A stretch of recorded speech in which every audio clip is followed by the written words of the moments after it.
నమస్తే, welcome to our channel. నేను Siri. Jaganmohan Reddy close friend BJP వైపు మొగ్గు చూపుతున్నారనే వార్తలు అయితే వస్తున్నాయి. మరి ఇందులో ఎంతవరకు వాస్తవం ఉంది? అండ్ ఇంకొకటి ఏంటంటే, ఇంతగా బెస్ట్ ఫ్రెండ్ ఎవరు, ఎందుకు పార్టీ మారాలనుకుంటున్నారు అనేది మనకి వివరించడానికి మనతో పాటు ఉన్నారు ప్రముఖ సీనియర్ జర్నలిస్ట్ డివిఎస్ గారు.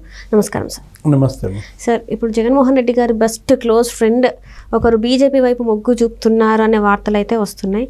ఇంతకీ ఆ బెస్ట్ ఫ్రెండ్ ఎవరు, ఎందుకు బీజేపీ వైపు మొగ్గు చూపాలని అనుకుంటున్నారు? అసలు జగన్మోహన్ రెడ్డి బెస్ట్ ఫ్రెండ్ ఎవరుంటారు? వ్యాపారంలో బెస్ట్ ఫ్రెండ్, రాజకీయంలో best friend Peddireddy Mithun Reddy. Peddireddy partner ఏది జగన్మోహన్ రెడ్డికి మనం చూసాం. 5 ఏళ్ళ ఆయన ముఖ్యమంత్రి పరిపాలనలో కాంట్రాక్ట్లన్నీ వాళ్ళకే. పిఎల్ఆర్ ఆ కన్స్ట్రక్షన్స్, పిఎల్ఆర్ వాటికి సంబంధించినటువంటి ఆ మైనింగ్స్, ప్రతిదీ కూడా.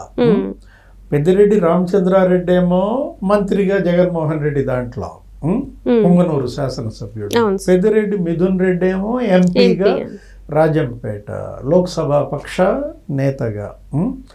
మొత్తం ఇంకా వాళ్ళు ఏంటి మనం అనుకున్నాం కదా, భాగస్వాముల కింద లెక్క. బెస్ట్ ఫ్రెండ్ అని అన్నావు కదా, ఆయనే బీజేపీలోకి వెళ్ళిపోతున్నాడు అన్న ప్రచారం మనం చేసే ప్రచారం, మీడియా చేసే ప్రచారం కాదు. అది మాజీ మంత్రి ఆదినారాయణ రెడ్డి చెప్పాడు. బీజేపీ ఎమ్మెల్యేనే అన్నారు కదా, ఏమని, పెద్దిరెడ్డి మిథున్ రెడ్డి బీజేపీ వాళ్ళతో టచ్లో ఉన్నాడు, వాళ్ళ తండ్రి మీద కూడా ఆయన ఒత్తిడి తెస్తున్నాడు. పెద్దిరెడ్డి రామచంద్రారెడ్డి ఏదో ముందు వెనక ఆడుతుంటే, కాదు మన భవిష్యత్తు మనకు ముఖ్యం, జగన్మోహన్ రెడ్డిని నమ్ముకొని మనం మునిగిపోవటానికి సిద్ధంగా లేము అని అంటూ మిథున్ రెడ్డి తండ్రిని ఒత్తిడి చేస్తున్నట్టు. ఒక 3 లోక్సభ సభ్యులు, అసలు రాజ్యసభ పక్షం మొత్తం కూడా బీజేపీలో విలీనం అవుతుందన్న ప్రచారం దీంట్లో ఇప్పుడు హాట్ టాపిక్ మిథున్ రెడ్డి. ఎందుకని? వాళ్ళకు సంబంధించినటువంటి మరి పనులు చేసిన తాలూకు బిల్లులు నీకు 100 కోట్ల పెండింగ్. ఆల్రెడీ ఎప్పుడైతే ఇక్కడ తెలుగుదేశం గెలుస్తోంది అన్న సమాచారం రాకముందే వాళ్ళ మెషినరీ మొత్తం సౌత్ ఆఫ్రికాకి పంపించేశారు. దాని మీద గొడవ కూడా జరిగింది, రచ్చ అయిందనమాట. కృష్ణపట్నం పోర్ట్ నుండి హెవీ మెషినరీ పెద్దిరెడ్డి నీకు కౌంటింగ్ ముందే సౌత్ ఆఫ్రికా పంపించేస్తుంటే ఇక ఓడిపోతున్నాం అనేది తెలిసిపోయింది. అందుకే వీళ్ళు ఇక్కడ డేరా ఎత్తివేశారు అని అనుకున్న దీంట్లో ఆయన ఏమన్నాడు, పెద్దిరెడ్డి రామచంద్రారెడ్డి ప్రెస్ మీట్ పెట్టి, మాకు అక్కడ వ్యాపారాలు ఉన్నాయి సౌత్ ఆఫ్రికాలో, ఈ మెషినరీ అటు తీసుకువెళ్తుంటాం, అవి ఇక్కడికి తెస్తుంటాం, ఏదో బిల్డప్ ఇచ్చారు. ఇప్పుడు అట్లాగే ఈ ప్రచారానికి కూడా మిథున్ రెడ్డి బిల్డప్ ఇచ్చాడు. ఏమని, ఏంటి ఇట్లా ప్రచారం జరుగుతోందన్న వార్తలు నీకు గల్లీ నుంచి ఢిల్లీ దాకా నీకు ఇదే న్యూస్ స్ప్రెడ్ అయినప్పుడు ఏమన్నాడు మిథున్ రెడ్డి, రామ్ అసలు నేను పార్టీ మారే ప్రసక్తే లేదన్నా.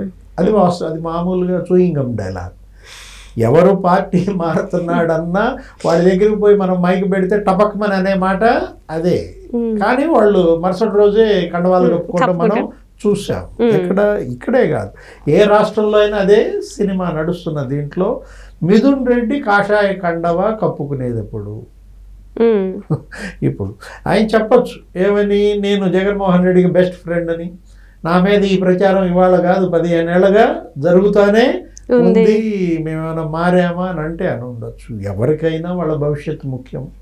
మిథున్ రెడ్డి వయసు తక్కువ, మరి పెద్దిరెడ్డి రామచంద్రారెడ్డి సన్సెట్. ఆయన ఇంకేంటి, ఇంకా ఆయనకి మళ్ళా మంత్రి అవుతాడని, ఇంకో 5 ఏళ్ల తర్వాత జగన్ సీఎం అవుతాడని ఈ ఆశలేమీ లేవు. చేసినంత చేశాడు సుదీర్ఘకాలం. ఆయన కూడా 7-8 సార్లు ఆయన ఎమ్మెల్యేగా గెలిచిన దీంట్లో ఇప్పుడు ఇక అసెంబ్లీలో ఇవాళ వైసీపీ ఎమ్మెల్యేగా ఆయన ఉండాలి. ఎవరు? తండ్రి. కొడుకు భవిష్యత్ అలా కాదు. మిథున్ రెడ్డి ఏంటి, ఇవాళ మరి బీజేపీలోకి వెళ్తేనే అతనికి అవకాశాలు బాగుంటాయి. రేపొద్దున కూడా అక్కడ బీజేపీకి కూడా ఒక నాయకుడు కావాలా. ఇటు ఆర్థిక బలం, అంగబలం పుష్కలంగా ఉన్నటువంటి మిథున్ రెడ్డి మీద కూడా ఈ కాంట్రాక్టులకు సంబంధించి, వర్కులకు సంబంధించిన ఇవే కానీ బీజేపీ అతన్ని దూరం పెట్టడానికి అతని పైనేమి హత్య కేసులు, అవినీతి కేసులు, వీటిల్లో రక్తపు మరకలు అంటినాడేమీ కాదనమాట. ఆదినారాయణ రెడ్డి కూడా ఏమన్నారు, అవినాష్ రెడ్డి తప్ప మేము ఎవరినైనా తీసుకోవడానికి మా బీజేపీ పెద్దలు కూడా సిద్ధంగా ఉన్నారు. వాళ్ళ బీజేపీ బలపడాలమ్మా. ఆంధ్రప్రదేశ్లో వైఎస్ఆర్ కాంగ్రెస్ పార్టీ ప్లేస్లోకి బీజేపీ రావాలనేది వాళ్ళ యొక్క ఉద్దేశ్యం, లక్ష్యం. మనం చూసాం తెలంగాణలో బీజేపీ ఎలా చాప కింద నీరులాగా చొచ్చుకుపోయిందో మనం చూసాం. ఇవాళ తెలంగాణలో కాంగ్రెస్ వర్సెస్ బీజేపీ నువ్వా నేనా అని నడుస్తోంది. మన పార్లమెంట్ ఎన్నికల్లో చూసాం 17 పార్లమెంట్ సీట్లలో వాళ్ళకి 8 వీళ్ళకి 8 కొట్టేశారు, పంచుకున్నారు 50-50 అనమాట. బీఆర్ఎస్ కొట్టుకుపోయింది, ఇంకా కనిపించేశారు. రేపు అక్కడ కూడా అదే జరుగుద్ది. ఎక్కడ ఆంధ్రప్రదేశ్లో కూడా. ఆంధ్రప్రదేశ్లో కూడా ఏమవుతుంది, ఇంకా బీజేపీ, తెలుగుదేశం, జనసేనదే భవిష్యత్ అనమాట. వైఎస్ఆర్ కాంగ్రెస్ పార్టీ అనేది దానికి ఇంకా భవిష్యత్తు లేదు అనేది వాళ్ళ కార్యకర్తల్లో, నాయకుల్లో బలంగా వెళ్తాం. నేనున్నా, నేను నిలబడతా, నేను దృఢంగా ఉంటానన్న విశ్వాసాన్ని జగన్మోహన్ రెడ్డి వాళ్ళల్లో కల్పించలేకపోతున్నాడు. అంటే ఇప్పుడు మీరు అన్నారు కదా సార్, ఇప్పుడు పార్టీని పోయే పరిస్థితి ఉందని. కానీ ఈ పార్టీ గురించి, వైసీపీ పార్టీ గురించి ఏంటంటే ఒక వార్త అయితే హల్చల్ అవుతుంది. ఏంటంటే వైసీపీ పార్టీని తీసుకెళ్లి కాంగ్రెస్లో కల్పిస్తామని చెప్పేసి, దానికోసమే జగన్మోహన్ రెడ్డి గారు బెంగళూరు వెళ్ళి ఇప్పుడు అక్కడ డీకే శివకుమార్ గారితో భేటీ అయ్యే ఛాన్సెస్ ఉన్నాయని చెప్పేసి కూడా మరి వార్తలు వచ్చినాయి. ఇప్పుడు బెంగళూరులో అదే జరుగుతోందని, అసలు ఆయన యలహంక ప్యాలెస్కి హడావుడిగా పులివెందుల 5 రోజుల పర్యటన 3 రోజులకి ముగించుకుని వెళ్ళిపోయింది కూడా శివకుమార్తో చర్చల నిమిత్తం. ఏదో కండిషన్ పెట్టాడని, ఏంటి షర్మిల పగ్గాలు షర్మిల నుంచి తీసేయాలి, షర్మిలను కనుక ఆ పదవి నుంచి తొలగించినట్లయితే నేను పార్టీ కలపటానికి సిద్ధం అన్నట్టుగా మరి జగన్ రాయబారం పంపాడని. మిథున్ రెడ్డి భవిష్యత్ ఇవాళ జగన్మోహన్ రెడ్డి చేతుల్లో లేదు. ఎందుకంటే మిథున్ రెడ్డి తెలుగుగలాడు, పెద్దిరెడ్డిది కూడా రాజకీయ కుటుంబం. ఏది వాళ్ళ భవిష్యత్తు వాళ్ళు ఎత్తుక్కుంటారు. రేపు రాబోయే కాలంలో బీజేపీయే ఇవాళ 5 ఏళ్ళు అధికారంలో ఉన్నప్పుడు ఎప్పుడో 33వ నాటికి కాంగ్రెస్ వస్తుందనే నమ్మకంతో కాంగ్రెస్లో విలీనం జగన్మోహన్ రెడ్డి చేయాలనుకున్నా వాళ్ళు కావడానికి సిద్ధంగా ఉండరు.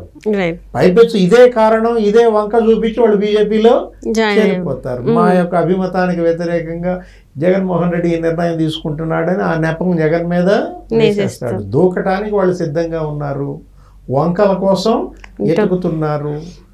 ఇవాళ కాకపోతే రేపు పొద్దున ఏదో ఒక వంక దొరుకుద్ది, దూకేయడం ఖాయం. అంటే ఇక్కడ మిథున్ రెడ్డి గారు ఒకరే కాకుండా ఇంకా ఇప్పుడు ఎమ్మెల్యేలు, ఎంపీలే కాకుండా కూడా ఎవరెవరైతే కార్యకర్తలు ఉన్నారో వాళ్ళు కూడా చాలా వరకు వ్యతిరేకత వచ్చేసింది.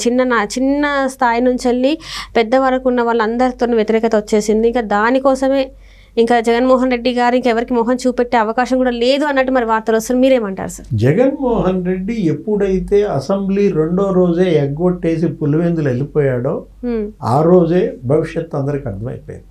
ఈ పార్టీ పరిస్థితి, ఈ పార్టీ ఉండదు అని. ఇతను పార్టీ నడపడానికి సిద్ధంగా లేడు. ఇతను పార్టీని నడిపేవాడైతే 2వ రోజు అసెంబ్లీ బాయ్కాట్ చేసేవాడు కాదు.